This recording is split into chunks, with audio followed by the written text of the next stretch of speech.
Simula ng gabing napakainit na iyon, hindi na ako nilalayuan ni Adriel.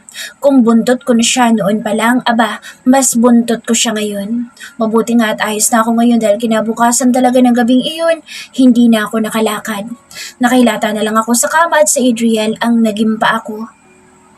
Baby, nagugutom ako. Ungod sa akin ni Adriel. Napalingon ako sa kanya na nagmamaneho habang nakalabas ang kamay sa bintana at ako na may nakapatong ang kamay sa bintana niya na nakabukas. Papunta kami ngayon sa magulang niya at binuksan namin ang bintana para malanghap ang simoy ng hangin na napaka-fresh. Sa probinsya ang mama niya, kaya maganda ang simoy ng hangin. Kumain na lang tayo sa madadaanan natin. Gutom na gutom ka na ba? Tanong ko sa kanya. Sinabihan ko na kasi siya na kumain muna siya bago kami umalis pero makulit siya at masyadong excited. Makakapunta pa rin naman kami sa magulang niya. Sa sobrang atat niya, ayan, gutom tuloy siya. Gutom na ako, Cindy ko. Kinuha niya ang kaliwang kamay ko at ipinatong niya ito sa hita niya. May hita naman ako pero gusto niya talaga na sa kanya ko palagi pinapatong ang kamay ko. Masyado siyang clingy sa akin na parang mawawala ako. Kung ituring niya nga ako sa harap ng maraming tao, parang ako lang kasama niya. Nasa akin lang atensyon niya at mas lalong hindi talaga uso sa kanya ang tumingin sa ibang babae. Kasi naman Adriel, bakit kasi hindi ka kumain sa bahay? Sana pala'y binaunan kita ng tinapay. Iritadong saad ko sa kanya. Kung alam ko lang talaga na magiging ganito siya, edi sana'y nagbaon ako ng pagkain para sa mamang pulis na ito. Pero hindi ko pa rin sinisisi ang sarili ko dahil siya pa rin ang may sala. Masyado siyang kasi. Ang dami niyang arte. Kung saan na lang kumain muna siya. Alam mo ba kung anong gusto kong kainin? Tanong niya sa akin at lumiko ang sakyan niya sa highway. Nasa highway na kami ni Adriel kaya sigurado ako may makikita na kami rito na pwedeng pagbilhan ng pagkain niya. Kahit sana siguro pwede na iyon dahil mukhang gutom na talaga siya. Ewan ko sa Adriel. Hindi naman akong kakain at ikaw. Bahala ka sa buhay mo. Asa ko sa kanya. Maghanap ka na makakainan. Kung sana kasi sumunod na lang siya sa akin na kumain na siya eh. Nakakainis talaga siya. Nakakainit siya ng ulo sa ginagawa niya. Bakit kasi ang kulit niyang masyado? Ang sarap niyang kutongan minsan. Dapat pala sinama namin si Shotty para mahawakan ko siya. Napapakalma pa naman ako ng aso na iyon kapag inis na ako sa amo niyang baliw. Aray! Daing ni Adriel. Huminto ang kotse niya. Sakto ang red light. Napatingin ako sa kanya na nakahawak sa tiyan niya. Hinawakan ko agad ang kamay niya na nasa tiyan niya. Ano? Ano na nangyari sa'yo, Adriel? Sabi ko naman kasi sa'yo na dapat hindi ka nagpapalipas ng gutom eh. Taga ka sa marunong sumunod sa akin. Kaya ayan ka ngayon. Saan ba masakit? Galit na tanong ko sa kanya. Napataas ang ulo ko sa kanya at nakita ko ang ngisi sa mukha niya kaya agad kong hinampasan tiyan niya. Alam ko na agad na nagbibiro lang siya dahil sa ngisi niya sa akin. Ako pa talaga ang niloko niya ha? Ano ba, Adriel? Seryoso nga ako rito tapos puro ka nalang biro. Wala na talaga siya magandang ginawa sa akin kundi ang lokohin na lang ako na lokohin. Akala yata niya nakakatawa na pinag-aalala niya ako eh. Nakakainis at hindi nakakatawa. Ang ganda mo kapag nagagalit ka tapos nag-aalala. Sad niya pero sinamahan ko lang siya ng tingin. Ang galing niya magbiro sa akin. Sana talaga matuluyan siya dyan at sumakit nga ang tiyan niya. Pero hindi mo ba talaga itatanong sa akin kung anong gusto kong kainin? Tanong niya pa sa akin. Wala akong pake, Adriel. Inis na saat ko tumingin na sa harap ng sakyan niya. Sakto at naging green na ang stoplight kaya umabante na ulit siya. Mainit ang ulo ko kaya dapat ko muna ikalma ang inis ko kay Adriel. Hindi naman kasi pwedeng haharap ako sa magulang niya ng galit ako. Ayoko maging negative agad ang tingin sa akin ng mga magulang niya. Hanggat maaari, gusto ko na maganda lang ang image ko lalo na sa mama niya. Kahit ayaw mong tanungin, gusto ko pa rin na sabihin sa'yo na ikaw lang ang gusto kong kainin. Adriel! Sigaw ko sa kanya. Natawa naman siya ng napakalakas sa pagsigaw ko at napahawak pa sa tiyan niya habang ako'y nahihiya na dito. Nagiinit na ang pisngi ko pero wala akong magawa kundi ang tingnan na lang siya ng masama. Minsan napapasabi na lang talaga ako na ang swerte ko na siya ang gugulo sa buhay ko.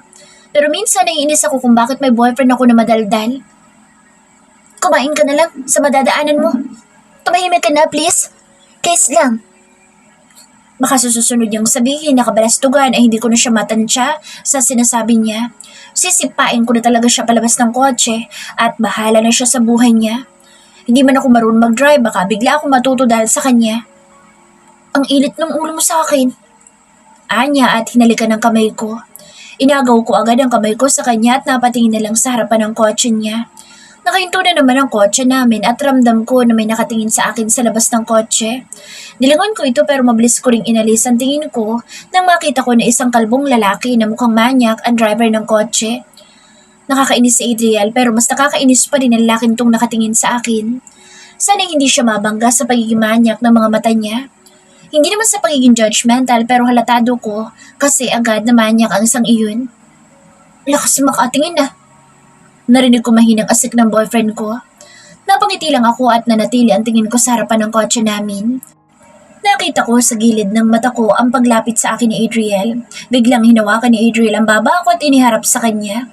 Hinalikan niya ang labi ko at bumalik na maayos nang upo sa driver's seat. May pinindot siya sa gilid ng kotse niya at dahan-dahan na sumara ang bintana sa tabi ko. Gustong-gusto ako ni Adriel na binibiro at alam ko na rin kung ano ang pinakabagay na ayaw niya. Yun ay ang may nakikita siya na may tumitingin sa akin. Tingin pa lang pero nagagalit na siya. Nasa loob ka na nga ng kotse pero agaw pansin ka pa rin talaga. Ano bang meron sa'yo, Cindy? Tanong mo sa boyfriend kung gustong-gusto ako. Nakangiting sambit ko. Sino yung boyfriend mo at bakit gusto ko lang niya? Tanong niya. Napakunot ang noo ko sa kanya nang tapakan niya nang mabilis ang gas. Kinabahan ako dahil parang may maririnig ako salita na ikagugulat ko. Kung akong boyfriend mo, mamahalin kita. Ha? Siya naman ang boyfriend ko at wala nang iba. Ito bang paraan niya para sabihin niya sa akin na mahal niya ako?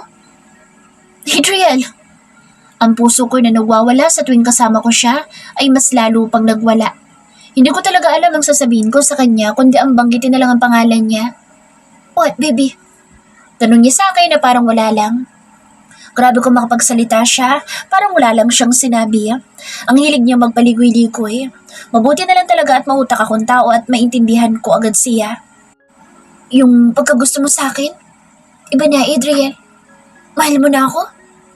Kinakabahan tanong ko sa kanya. Gusto ko pa rin na makasigurado bago mag-assume sa harapan niya para hindi mapahiya. Hindi naman kita gagawing mundo ko kung hindi kita mahal, Cindy. Binigay ko lahat sa'yo dahil mahal kita. Mahal na mahal kita. At hindi ko alam kung ano ang sasabihin ko sa kanya. Nagsitaasan ang buhok ko. Hirap na hirap akong huminga sa sinabi niya sa akin. Ganito palang epekto nun. Hindi ko pa rin inaasahan na hanggang ngayon na nakaabot na siya sa ganitong punto. Hanggang ngayon ba, hindi mo pa rin alam na mahal kita? Natatawang tanong niya sa akin. Hindi man lang siya naiilang sa akin at tuwang-tuwa pa talaga siya.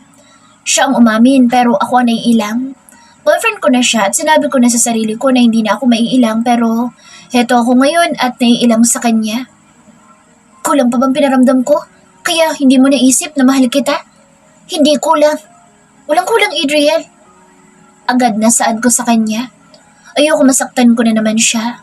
Masyado na akong kota sa pananakit sa kanya at hindi ko na uulitin na nagawa ko noon sa kanya. Natuto na ako sa mga nasabi ko noon sa kanya at marunong na ako mag-appreciate. Pero hindi ko lang akalain na mahal na niya ako. Masyado ako masaya at hindi ko na naisip ang ganoong bagay. Sa totoo lang, sobra na nga. Hindi ko rin nahalata na mahal mo na pala ako. Kasi masaya na ako. Okay na ako sa kung ano tayo ngayon. Sobra na. At mas sobra ngayon na mahal mo pa ako. Pag-amin ko sa nararamdaman ko, matapos kong manahimik kanina. Kinuha ko ang isang kamay niya, tinawakan ko ito gamit ang dalawang kamay ko. Nakatingin lang ako sa kamay niyang malaki at hinilot ko itong maigi. Mabuti na maiging tapat kesa magsisi sa huli. Total, prangkang tao naman ako kaya magiging prangka ako, lalo na kay Adriel. Huwag mo isipin na wala akong pake ha. Alisin mo sa utak mo na dadma lang ako. Sambit ko pa. Kilala ko siya. Alam kong iisipin niya iyon dahil ganun siya noong magsimula siya magkagusto sa akin. Tanging hibig niya. I love you, baby girl. Ang mahalin ng isang tao, kahit na hindi mo pa alam kung mahal ka nito, ay isang katapangan. Sinusugal mo roon ang nararamdaman mo para sa kanya. Matapang akong tao at malakas pero sa tingin ko, siya na hinahangaan ng lahat ang mas matapang. Matapang siya sa lahat ng bagay at hindi siya pwedeng mapag-iwanan dahil mas advanced siya. Salamat, Adriel. Wala akong masabi kundi ang magpasalamat muna. Hindi ko pa kayang sabihin ang sinabi niya sa akin pero dahil siya sa Adriel, maintindihan niya ako. Yun naman ang isa sa pinakamagaling niyang ginagawa, ang intindihin ako. Anyway, baka makita mong pinsan ko sa bahay ng mama ko. Huwag mo na lang siya lapitan. Paalala niya sa akin. Bakit?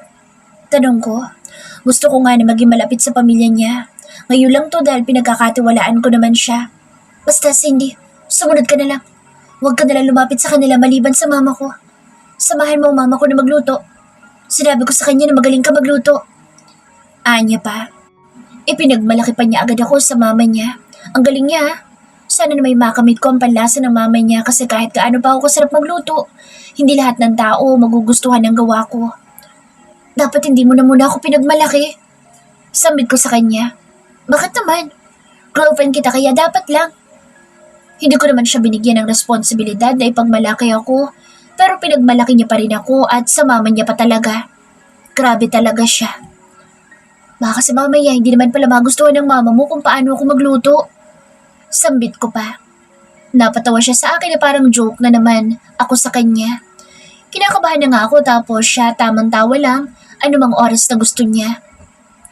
Kapag sinabi ko, Cindy, mama ko ang pupuntahan natin at kilala ko siya. Magugustuhan ka niya.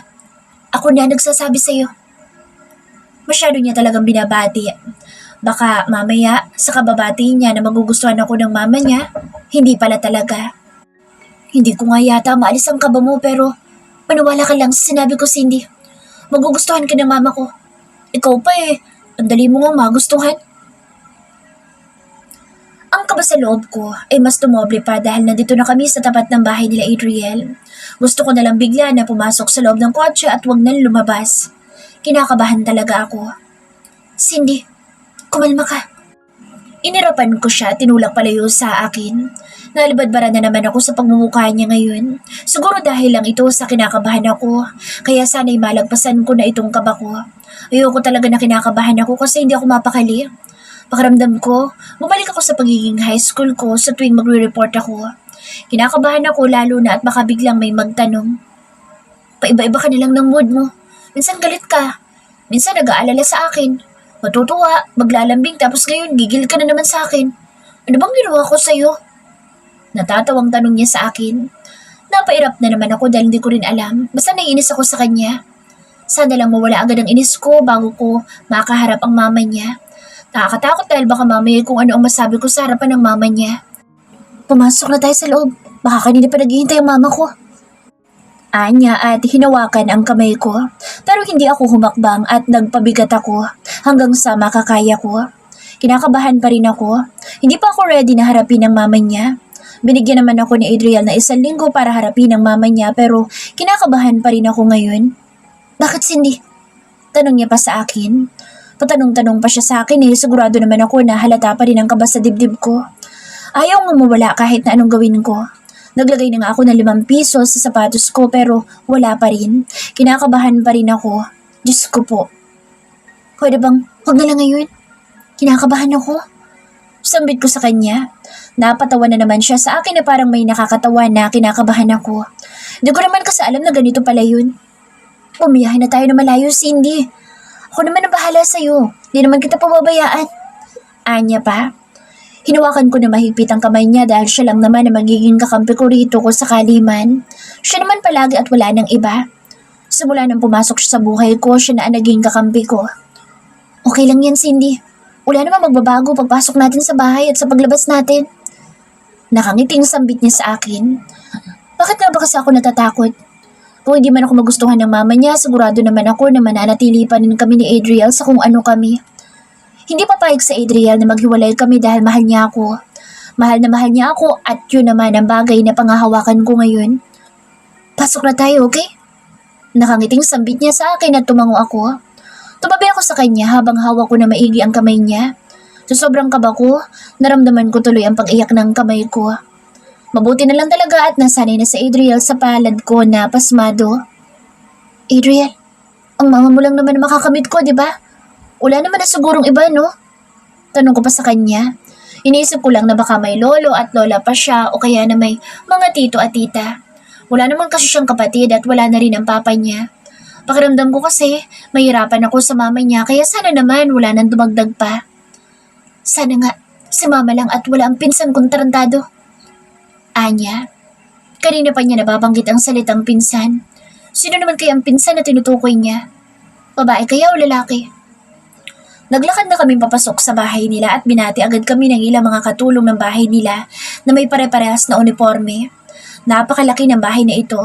Isang modern house na ang gamit ay puro pang 90s na mamahalin. Lahat ay puro brown and white. Masyado maganda sa mata ang disenyo ng malaking bahay na ito. Nasaan si Mama? Tanong ni Adriel sa isa sa mga katulong. Nasa taas pa po si Madam Gianna. Pababa na po. Sagot ni Adriel. Tunog pa lang ng pangalan ng mama ni Adriel, alam ko na agad na mamahalin. Punong-puno ng pagiging mayaman. Yes, yo! Sabi na nga ba't ngayon ang dalaw mo?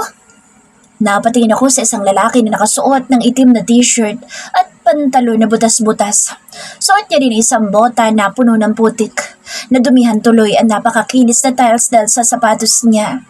Hindi mawala ang tingin ko sa sapatos niya dahil nakakainis. Nadudumihan niya ang makinis na lapag. Hindi man lang siya naghubad. What's up, Chief? Kamusta naman pinsan ko na bida sa Maynila? Napataas ang tingin ko sa lalaking ito at ngayon ko lang napansin ang kulot niyang buhok. Layuan mo ako, Evan. Umalis ka na sa harapan ko dahil kapag nakita ka pa ni Mama na dinudumihan mo ang lapag niya, baka makatanggap ka talaga ng batok doon. Pagbabanta ni Adriel. Ako? Makakatanggap ng batok sa mama mo? Mas gusto nga ako nun kaysa sa'yo na anak niya eh. Pagmamalaking saad niya at napatingin sa akin. Nanlaki ang mga mata niya habang seryoso ko pa rin siyang pinagmamasdan. Hindi lang din basta nanlaki ang mga mata niya dahil laglag naman ang panga niya. Sunod, napatakip siya sa bibig niya at napaturo pa sa akin. Yo, dala mo siya? Gulat na saad niya sa akin. Sa tingin ko, kilala na ako ng Ivan na ito, kahit na ngayon pa lang naman kami nagkita. Sigurado ako na ikinuwento na rin ako ni Adriel sa kanya, tulad ng pagkukwento niya kay Francis. Dati lang kinukwento mo pa sa akin kung gaano mo siya kagusto ah. Tapos kasama mo na siya ngayon? Speed talaga kapag pulis. Tuwang-tuwa na saad niya. Sabi na nga ba't ikinukwento ako ni Adriel sa kanya? Ang galing ko talaga. Kanino pa kaya ako ikinukwento ni Adriel? Sa mama kaya niya? Nakwento niya na rin kaya ako sa mama niya? Kung oo, ano kayang sinasabi ng mama niya tungkol sa akin? Hi Cindy, Evan nga pala. Pinsan na lalaki ito na may gusto sa boyfriend. Nakangiting sambit ko nang hindi tinatanggap ang kamay niyang nakalahad sa harapan ko. Boyfriend ko na siya. Palagi nila ako ipinagmamalaki ni Adriel kaya sino ba naman ako para hindi siya ipagmalaki, di ba? Boyfriend ko ang chief of police ng Maynila na hindi tumatanggap ng suhol. Siya na nga yata ang pinakamalinis na pulis sa balat ng lupa eh. Oh, ang bilis talaga ng pinsan ko. Tuwang-tuwang saan ni Ivan na palagi na lang pasigaw. Napatingin ulit ako sa paan niya nang maalala ko ito. Nakaka-distract ang paan niya. Dinudumihan na magandang lapag. Nakakainis pero ayoko naman na mag-attitude sa kanya dahil mukhang mabait naman si Ivan sa akin at pinsan siya ni Adriel. Pwede ba maglinis ka na muna ng paa mo? Kawawa naman yung lapag na nadudumihan na. Sambit ko. Dahan-dahan nga ako na naglakad dito papasok kanina at pinagmamasdan ko pa nga ang lakad ko dahil ayokong madumihan ng tiles nila. Ayos lang yan. Hindi talaga. Prangkang saad ko. Bumalik ang tingin ko sa kanya at nakita ko ang panlalaki ng mga mata niya sa akin. Narinig ko naman ang mahinang pagtawa ni Adriel sa tabi ko. Ang pangit tingnan kapag napuputi ka ng maputi at napakalinis na tiles. Hindi ka ba naiirita? Tanong ko pa sa kanya, nagulat pa rin sa akin. Hindi naman ako nagagalit sa kanya pero nagtatanong lang naman. Pero bakit pagulat na agad siya? Sanay ka ba sa maduming paligid, Ivan?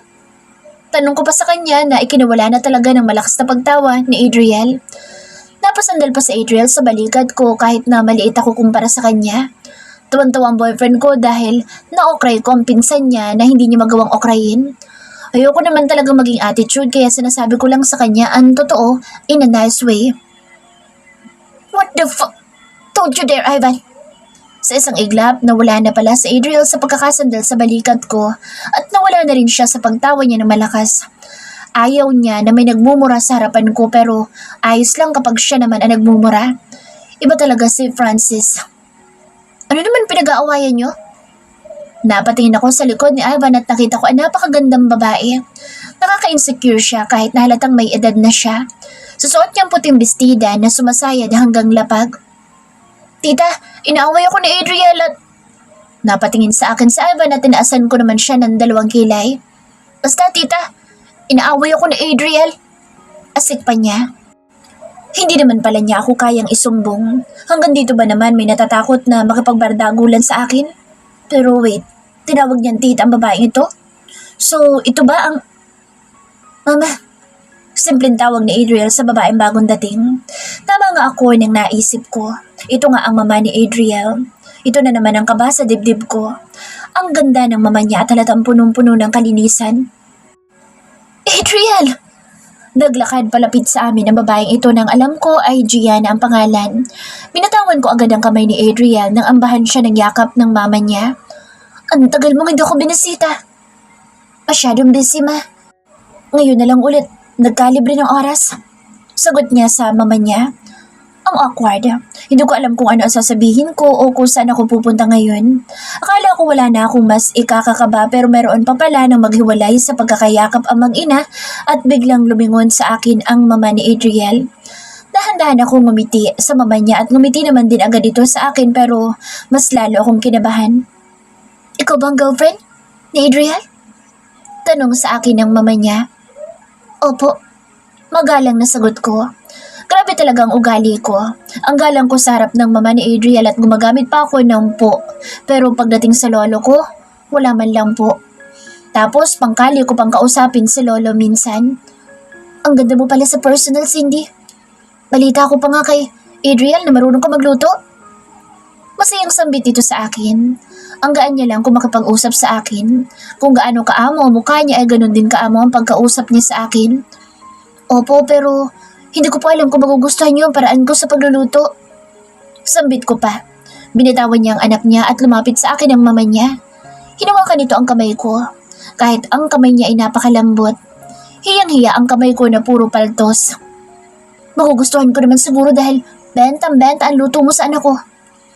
Napaipit labi ako dahil sobrang gaan talaga kausap ng mama niya. Akala ko pa naman magkakaproblema kami ng mama niya pero masyado lang talaga akong nilamon ng pag-iisip ko at gusto nga ako nito. Gusto niya po na magluto tayo? Nakangiting sambit ko. Agad namang tumango sa akin ang mama niya at ang ngiti nito'y abot tenga. Nakikita ko sa kanya si Adriel sa tuwing ngumingiti siya. Pero yung taos niyo po, sambit ko't napatingin ulit kay Ivan. Akala yata niya nakalimutan ko na. Hindi talaga ako komportable kapag may isang bagay na nagpapadumi sa isang magandang lugar. Sa tingin ko po, dapat munang malinis ito. Sayang naman po kasi maganda at malinis niyong bahay kung madudumihan ito ng makulit na tao. Nakangiting sambit ko na sabay na ikinatawa ng mama ni Adriel at ni Adriel. Mukhang magkakasundo nga talaga kami ng girlfriend mo, anak. Sambit ng mama ni Adriel. Parehas naming ayaw sa marumi. Kaya ikaw, Ivan, umalis ka na bago pa kita mabatukan. Napatawa ako dahil napahiya sa Ivan. May pasabi-sabi pa siya kanina na mas gusto siya ng mama ni Adriel. Ano siya ngayon? Napatingin ako kay Adriel at inilapit niya sa tuktok ng tenga ko ang labi niya na parang kaming dalawa na nandito kung makadikit siya sa akin. Sabi ko naman sa'yo, magugustuhan ng mama ko ang babaeng mahal ko. Ako pa magaling ako manigurado. Iya, tutulungan kita. Napatingin ako sa isang mamang pulis na nakatayo sa harapan ko habang nakasalampak ako sa lapag. Isa lang akong 15 anyos na bata at bakit naman ako maniniwala sa kanya? Hustisya sa papa mo gusto mo, di ba? Tanong pa niya. Napatingin ako sa isang pangalan na nasa harapan ng damit niya. Galvez? Esteban Galvez. Ako ang tutulong sa'yo. Naputol ang pag-iisip ko sa nakaraan nang biglang may yumakap sa akin mula sa likod ko habang nasa harapan ako ng painting. Anong ginagawa mo dito? Malambing na tanong niya sa akin pero hindi ako makapag-isip ng maayos dahil sa painting na nasa harapan ko ngayon. Isang lalaking nakasuot ng uniformeng pampulis at kamukhang kamukha ito ng pulis na una kong naging kaibigan. Ang pulis na una ring sumira sa tiwala ko. Sino siya? Tanong ko kay Adriel. Sana'y mali ako ng iniisip ko. Ayoko maging tama ngayon ang hinala ko dahil masakit. Sobrang sakit, panigurado at hindi ko alam kung ano ang gagawin ko. Buong buhay ko palaging tama ang mga hinala ko. Ramdam na ramdam ko agad pero ngayon gusto ko na lang na maging mali. Maging mali sa bagay na iniisip ko pero ang utak ko patuloy pa rin sa pag-iisip ng kung ano-ano na nakakasakit sa puso ko ngayon. Pigilan ko man pero dahan-dahan na may nabubuong isipan sa utak ko. General Stevan, pulis, sobrang galing at hinahangaan talaga ng lahat. Ang boss na Adriel ay punong-puno ng kasiyahan habang sinasabi niya ang pangalan ng lalaki iyon. Pangalan na tandang-tanda ko pa rin hanggang ngayon. Ang pangalan na tumulong sa akin. Sumira sa tiwala ko. Si General Stevan. Hinawakan ko ang kamay niyang nakakapit sa bewang ko at tumarap ako sa kanya. Seryoso ako nakatingin sa kanya habang sobrang saya ng mga mata niya. Ang mga mata niya na malapit sa mga mata na nakita ko noon kay General Stevan. Idolo ko yan, Cindy. Tumaas ang ulo niya sa likod ko kung nasaan ang malaking painting. Dahil sa kanya, marami akong natutuhan at ginusto ko na maging pulis. Gusto ko na itama lahat ng mali sa mundo na ito at ipaalam sa lahat na may pantay-pantay na karapatan pa rin na natitira dito sa mundo. Kahit kailan hindi yan tumanggap ng pera mula sa mga mayayaman. Proud na proud pa siya pero magkaiba kami ng pagkakakilala sa lalaking iyan. Dahil ang lalaking iyan, bigla na lang akong pinabayaan. Nang makita niyang pinagkakaisahan na kami ng mga pulis sa presinto ng nanay ko, wala siyang ginawa kundi ang manood at ayaw man lang umawat. Hindi lahat ng nakikita ng mata mo'y maganda. Hindi lahat tamang gawing idolo. May mga tao na sa panlabas lang naman magaling at kulang sa gawa. Kung talagang mabuting pulis sa lalaki iyan, bakit hanggang ngayon walang hustisya ang papa ko? Bakit namatay ang mama ko? Kung tinupad niya ang pangako niya sa akin, baka maayos ang buhay ko. Kung hindi lang siya puro salita at ginawa niya, sinabi niya na bibigyan niya ng hustisya ang papa ko, baka hindi rin namatay ang mama ko. Pero iba si General. Ako na nagsasabi sa iyo, Cindy. Kung nabubuhay lang si General ngayon, baka matuwa ka sa kanya. Seryoso siyang tao pero nagagawa niyang tumulong sa mga tao kahit patago. Napailing ako sa kanya at napahilamos sa mukha ko. Hindi ako pwede magkamali. Ang lalaki na sa painting, ang lalaking sumira ng tiwala ko sa mga pulis. At ganoon din ang pangalan noon. Kaya imposible na magkaiba kami ng tao na tinutukoy. Sadyang magkaiba lang kami ng pagkakakilala sa landak na General na iyan. Ano ba nangyayari sa'yo, Cindy? Nagtatakang tanong niya sa akin. Hinawakan niya ang kamay ko na nakatakip sa pisngi ko at inalis ito. Nakangiti pa rin ang labi niya sa kabila ng pagtataka niya. Sino siya, Adrian? Sino siya? At bakit may painting siya sa bahay niyo? Kinakabahang tanong ko sa kanya. Ayokong marinig ang sagot niya dahil natatakot ako sa malalaman ko pero hindi pwedeng takasan ko ito. Kailangan ko tong harapin dahil hindi naman ako lumaki para maging matatakotin. Hindi mo pa rin ba alam? Natatawang tanong niya sa akin at inakbayan ako. Hinarap niya ako sa painting na ayokong tingnan. Siya ang papa ko, Cindy. General Stevan Galvez. Sunod-sunod ako napailing at inalis ang kamay niya sa akin. Itinulak ko lang siyang palayo sa akin at hindi ko na magawang tingnan ang mukha niya. Lahat ng iniisip ko kanina ay posibleng totoo nga. Ano nangyayari sa'yo, Cindy? May problema ba? Nagtatakang tanong ni Adriel sa akin. Sinubukan niya akong hawakan pero itinulak ko siya agad palayo sa akin. Nanatiling nakayuko ang ulo ko dahil hindi ko talaga siya magawang tingnan sa mga mata niya. Sinabotahe ako. Yun ang nararamdaman ko ngayon. Sinabotahe ako ng gusto. May nakapasok sa buhay ko, nalulukuhin ako. Plano mo bang lahat ng to, Adriel? Nanginginig na tanong ko sa kanya. Minahal ko na siya, oo. Mahal na mahal ko na siya, pero bakit ito ang kapalit? Bakit siya pa? Akala ko yung totoo na ang lahat. Cindy, ayoko na, Adriel.